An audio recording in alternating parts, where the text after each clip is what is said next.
There's a question that troubles us all from the time we are absolutely youngest and first able to think, and that is, where did we come from?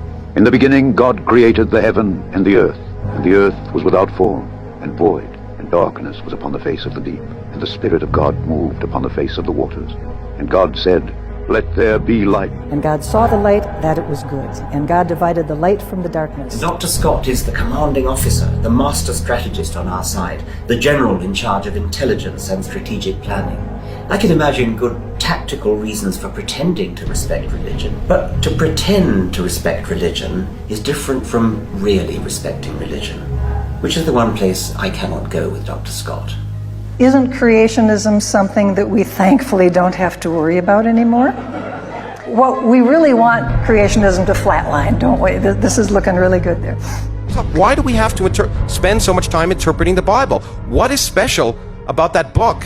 It was distressing to see creationism rise so strongly in the 70s, and after we beat it down in the 80s to see it still around. They were created by Bronze Age or Iron Age peasants, so the wisdom in those books is not wisdom at all. There's always a universe being born. So that multiverse might be infinite and eternal. Where are they? Outside of our universe. What is faith? It is belief in the absence of evidence. Now, I don't propose to tell anybody what to believe, but for me, believing when there's no compelling evidence is a mistake. The idea is to withhold belief until there is compelling evidence. The fossil evidence speaks to us unambiguous of creatures that were once present in enormous numbers and that have now vanished utterly.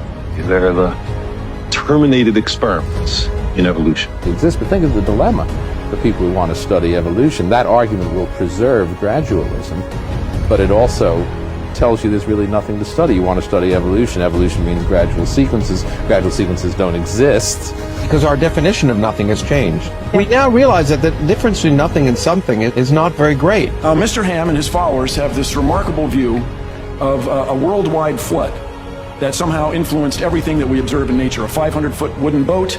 I ask us all, is that really reasonable? Empty space weighs something. There's no evidence for God. So let me ask something. If there is no God, okay, if there is no thing called God, if he is nothing, can't something come from him?